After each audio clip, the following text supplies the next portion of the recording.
Assalamualaikum everyone, welcome to my YouTube channel The House of Wisdom। आज हम बात करने जा रहे हैं IAS 23 के बारे में, जो कि बोरोइंग कॉस्ट से रिलेटेड है। देखिए, सबसे पहले तो हमें ये मालूम होना चाहिए कि बोरोइंग कॉस्ट आखिर हम किसको कहते हैं। बोरोइंग कॉस्ट का मतलब होता है the cost related to our borrowing. जब हम लोन लेते हैं तो उससे अगेंस्ट जो भी हमें कॉस्ट इंकर होती हैं, हम उसको बोरोइंग कॉस्ट कहते हैं। वो कौन सी कॉस्ट होती हैं? वो इंटरेस्ट एक्सपेंस की कॉस्ट होती है जो कि हमें इंकर करनी होती हैं रिलेटेड टू बोरोइंग। अब ये सवाल पैदा होता है कि आखिर हम लोन क्यों लेते हैं। देखिए, लोन लेने के कोई भी पर्पस हो सकता है। क्या हम लोन को किसी एसेट को बाय करने के लिए ले रहे हैं, या फिर वर्किंग कैपिटल की नीड्स को मुकम्मल करने के लिए ले रहे हैं? इससे रिलेटेड हमारे पास एक और सवाल मौजूद है। वो ये है कि क्या हम बोरोइंग कॉस्ट को कैपिटलाइज करेंगे या फिर हम उसको एक्सपेंस आउट करेंगे इन P&L। अब कैपिटलाइजेशन का मतलब क्या होता है? कैपिटलाइजेशन का मतलब ये होता है कि जो बोरोइंग कॉस्ट हमने इंकर करी, यानी जो हमने इंटरेस्ट एक्सपेंस इंकर करा, वो हम एसेट की कॉस्ट में इंक्लूड करेंगे और फिर हम over the useful life of an asset उसको एक्सपेंस इट आउट करेंगे P&L में। जबकि ऑन द अदर हैंड, अगर हम कैपिटलाइज नहीं कर रहे बोरोइंग कॉस्ट को, तो हम ओवरऑल जिस ईयर में हमें इंटरेस्ट एक्सपेंस इंकर हुआ है, हम उसको उसी साल के P&L में रिकॉर्ड करते हैं। अब सवाल ये पैदा होता है कि आखिर कब कैपिटलाइज करना है, कब नहीं करना, किस एसेट के लिए कैपिटलाइज करना है, किस एसेट के लिए कैपिटलाइज नहीं करना, कब कैपिटलाइजेशन स्टार्ट करनी है, कब ख़त्म करनी है, कब सस्पेंड करनी है। इन सारे सवालों के जवाब हमें IAS 23 देता है। सो हम सबसे पहले जानते हैं कि आखिर कौन सा एसेट क्वालिफाई करता है कैपिटलाइजेशन के लिए। तो IAS 23 कहता है कि ऐसा एसेट जो कि सब्सटेंशियल टाइम ले to get ready for the intended use और सेल, उसको हम क्वालिफाइंग एसेट कहते हैं। वही एसेट हमारा कैपिटलाइजेशन के लिए क्वालिफाई करता है। अब देखिए, जब हम लोन लेते हैं, उस लोन को जब हमने यूज़ करना है तो उसका कोई ना कोई पर्पस है। या तो हम एसेट को बाय करते हैं या फिर हम वर्किंग कैपिटल नीड्स को सेटिस्फाई करते हैं। तो जब हम एसेट को बाय करते हैं, फॉर इंस्टेंस मैंने कोई अच्छी सी बिल्डिंग देखी हुई है, मैंने उसको बाय कर लिया और उसको फिर रेंट पे लगा दिया ताकि मुझे रेंट की इनकम आ सके। क्या ये क्वालिफाइंग एसेट हुआ? क्या इसने सब्सटेंशियल टाइम लिया to get ready for the use? बिल्कुल नहीं। क्यों? क्योंकि हमने लोन लिया और बिल्डिंग खरीद ली, बनी बनाई बिल्डिंग, जिसको फिर हमने रेंट पे लगा दिया। अब जब हमने ये परचेज़ की बिल्डिंग, हमें इसके लिए ज़्यादा से ज़्यादा 2 से 3 दिन लगे, तो ये क्वालिफाइंग एसेट तो नहीं हुआ, क्योंकि इसके लिए हमें सब्सटेंशियल टाइम पीरियड तो लगा नहीं। अब अगर मैं इसी बिल्डिंग को खुद बनाता, खुद कंस्ट्रक्ट करता, तो मुझे सब्सटेंशियल टाइम पीरियड लगता, क्योंकि मैं उस बिल्डिंग को कंस्ट्रक्ट करता, एक फ्लोर बनाता, सेकंड फ्लोर बनाता, तीसरा फ्लोर बनाता, उसमें मुझे टाइम लगता। तो क्योंकि इसमें सब्सटेंशियल टाइम इन्वॉल्व है, तो मेरा ये क्वालिफाइंग एसेट है। क्योंकि मैंने लोन लिया था बिल्डिंग को कंस्ट्रक्ट करने के लिए, उससे रिलेटेड जो मुझे कॉस्ट हुई वो मैं कैपिटलाइज कर सकता हूँ, क्योंकि मैंने उस लोन को बिल्डिंग कंस्ट्रक्ट करने के लिए लगाया, यानी कि क्वालिफाइंग एसेट के लिए मैंने उस लोन को इस्तेमाल किया, इस वजह से मैं कैपिटलाइज करूँगा। जबकि पहले जो मैंने बिल्डिंग ख़रीदी वो मैंने बनी बनाई बिल्डिंग ख़रीदी, उसमें मुझे कोई टाइम नहीं लगा और मैंने उसको पहले ही रेंट पे दे दिया, तो मुझे उसमें टाइम नहीं लगा, इसीलिए वो क्वालिफाइंग एसेट नहीं हुआ। सो उसके लोन की जो बोरोइंग कॉस्ट थी उसको मैं पीएनएल में एक्सपेंस रिकॉर्ड करूँगा, जबकि कैपिटलाइज नहीं करूँगा। इसी तरह से मैं एक और एग्जांपल देता हूँ आपको।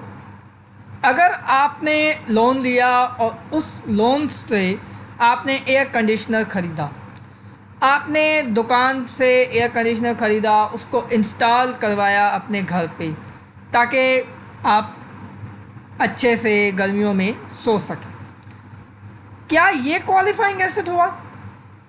नहीं, क्योंकि इंस्टॉलेशन में 2-3 घंटे से ज़्यादा नहीं टाइम लगता। सो वो इंटेंडेड यूज़ के लिए रेडी हो चुकी 2-3 घंटों में, तो वो सब्सटेंशियल पीरियड नहीं हुआ। तो इससे रिलेटेड जो भी आपकी बोरोइंग कॉस्ट थी वो कैपिटलाइज नहीं होंगी, वो एसी की कॉस्ट का हिस्सा नहीं बनेगी, वो उसी साल पीएनएल में एक्सपेंस आउट होंगी, ना कि एसेट का पार्ट बनेंगी। ठीक है, सो हमने पहले सवाल का जवाब तो ढूंढ लिया कि वो एसेट जो सब्सटेंशियल टाइम पीरियड ले to get ready for the use वो ही क्वालिफाई है फॉर कैपिटलाइजेशन। अब कब स्टार्ट करनी है कैपिटलाइजेशन, इसका जवाब हम ढूंढते हैं। सो हमने ये जान लिया कि हम कैपिटलाइजेशन तो करेंगे क्योंकि हमने जो पैसा लोन का लिया उसको हमने क्वालिफाइंग एसेट के लिए इस्तेमाल किया। अब IAS 23 की 3 कंडीशंस हैं जिसको सेटिस्फाई करना है ताकि हमें मालूम हो कि हम कैपिटलाइजेशन को बिगिन करेंगे भी या नहीं। तीनों की तीनों कंडीशंस का पूरा होना लाजम है। सबसे पहले कंडीशन है कि borrowing cost must be incurred, यानी कि सिंपल बोरोइंग कॉस्ट इंकर होना लाजम है। अगर बोरोइंग कॉस्ट ही नहीं होंगी तो फिर कैपिटलाइजेशन किसकी होगी? या फिर मैं ऐसा करूं कि आपने रिटेन अर्निंग्स को यूज़ कर लिया, आपने लोन ही नहीं लिया, तो उसकी बोरोइंग कॉस्ट ही नहीं होगी क्योंकि आपने बोरो ही नहीं करा, आपने अपने बिज़नेस का पैसा यूज़ किया और उस पर कंस्ट्रक्शन के लिए इस्तेमाल कर दिया। क्वालिफाइंग एसेट तो था लेकिन बोरोइंग कॉस्ट ही इंकर नहीं हुई, तो फिर कैपिटलाइजेशन नहीं होगी। सो बोरोइंग कॉस्ट का इंकर होना लाजम है। आपने लोन लिया हो और बोरोइंग कॉस्ट इंकर हुई हो तभी आप कैपिटलाइजेशन स्टार्ट करेंगे। दूसरी कंडीशन है कि expenditure must be incurred on an asset, यानी कि आपने वो पैसा जो आपने लोन पे लिया उसको एसेट की क्रिएशन में लगाया हो। ऐसा नहीं कि आपने लोन लेके रख दिया और फिर आपने उसको यूज़ ही नहीं करा फॉर द क्वालिफाइंग एसेट। तो एक्सपेंडिचर को इंकर करना भी लाजमी है।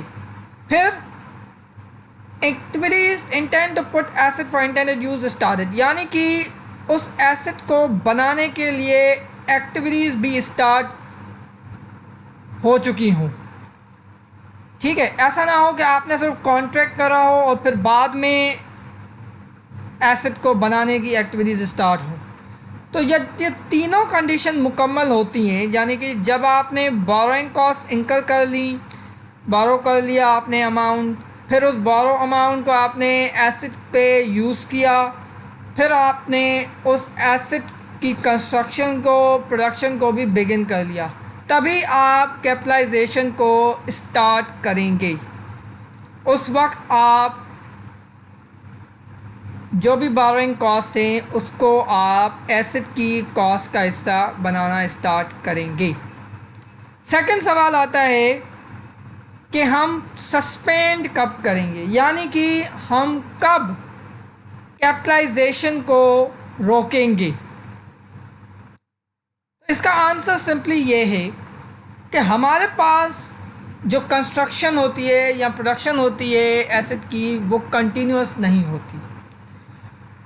कुछ रुकावटें हमारे पास आती हैं जिसकी वजह से हमें कंस्ट्रक्शन को, प्रोडक्शन को रोकना होता है। जैसे कि फ्लड आ गया, अर्थक्वेक आ गया, हरिकेन आ गया। तो ये जो नेचुरल डिज़ास्टर्स हैं ये हमारी प्रोडक्शन को रोक देते हैं।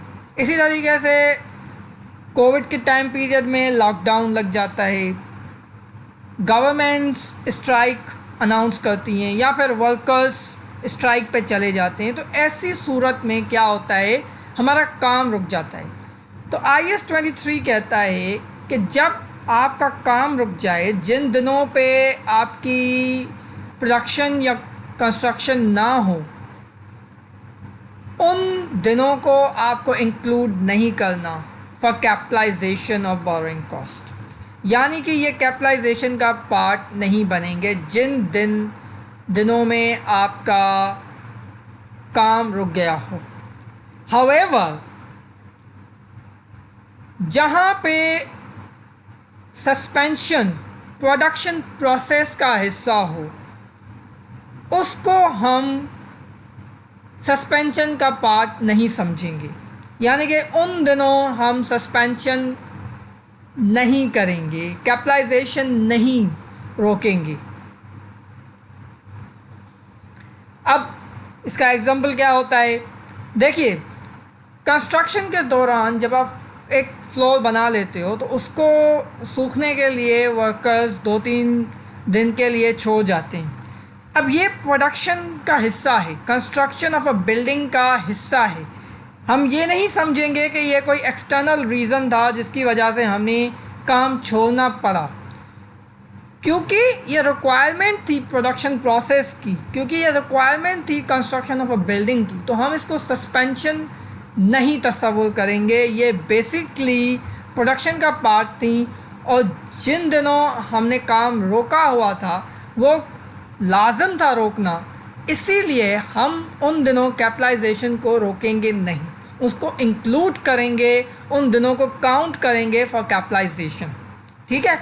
जबकि एक्सटर्नल रीजंस जैसे कि नेचुरल डिज़ास्टर्स हैं, स्ट्राइक्स हो गई, लॉकडाउन हो गया, उन दिनों में हमें सस्पेंशन करनी होगी, हमें कैपिटलाइजेशन को रोकना होगा। उसके बाद आता है कि हम कब एंड करेंगे कैपिटलाइजेशन को। तो एंड तभी होगा जब हमारा एसेट मुकम्मल तौर पे कंप्लीट हो चुका होगा फॉर इंटेंडेड यूज़, यानी कि जब हमने बिल्डिंग को मुकम्मल तौर पे कंस्ट्रक्ट कर लिया और अब वो यूज़ के लिए रेडी है, हम उसको लोगों को दे सकते हैं फॉर रेंटल पर्पसेस, तो हम उसी दिन कैपिटलाइजेशन को रोक देंगे। उसके बाद भी अगर हमारा एक्सपेंस इंकर हुआ फॉर बोरोइंग कॉस्ट तो हम वो P&L में डालेंगे, हम उसको कैपिटलाइज नहीं करेंगे, हम उसको एसेट के कॉस्ट का हिस्सा नहीं बनाएंगे। ठीक है। अब हम एक एग्जांपल करते हैं ताकि हमें समझ आए कि हमने जो पढ़ा क्या हमने वो समझा या नहीं। यहाँ पे एक सवाल है जो कहता है, on 1 October 2020 Junaidco borrowed 6 million for 1 year exclusively to finance the construction of a piece of production equipment. The interest rate on loan is 6%, payable on the maturity of the loan. The construction begins on 1 November 2020, but no construction took place between 1 December 2021 to 31 January 2021 due to employees' strike. The asset available for use on 30 September 2021 having construction cost of 6 million. देखिए इसमें दो mistakes हैं। सबसे पहले तो ये जो दिसंबर है ये 2020 का है, और दूसरा ये कि ये आपका बिटवीन है। ठीक है। सवाल ये कहता है कि हमने 1 October 20 को लोन लिया। क्यों लिया? प्रोडक्शन ऑफ इक्विपमेंट के लिए, हमें एक इक्विपमेंट को तैयार करना था। कितना लोन लिया? 6 मिलियन का लोन लिया। कितने परसेंट पे? 6% के ऊपर। ठीक है। अब सवाल में ये देखना है कि क्या हमने ये क्वालिफाइंग एसेट के लिए लोन लिया है।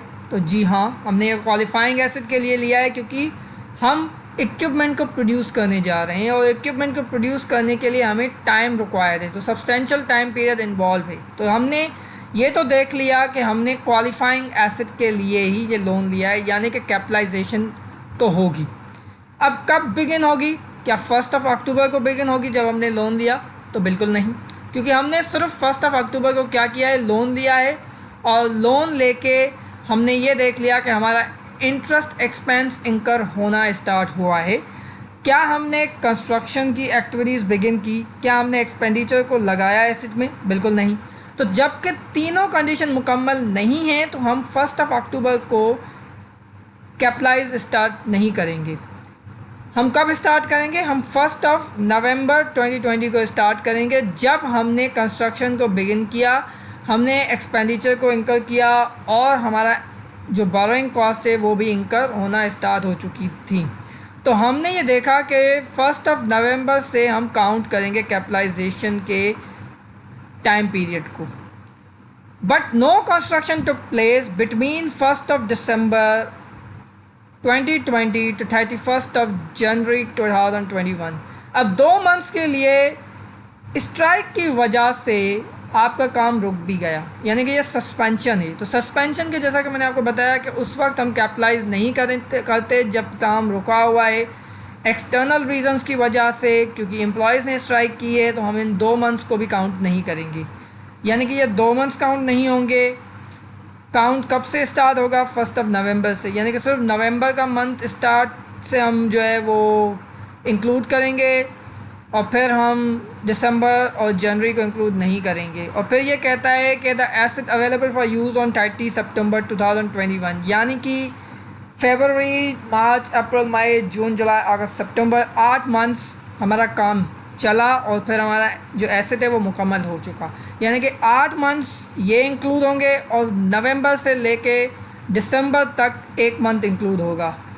टोटल 9 मंथ्स हमारे इंक्लूड होंगे फॉर कैपिटलाइजेशन। बाकी जो हमारे बाकी मंथ्स थे, जिसमें 2 मंथ सस्पेंशन के और 1 मंथ लोन वाला, वो हम कैपिटलाइजेशन का पार्ट नहीं बनाएंगे।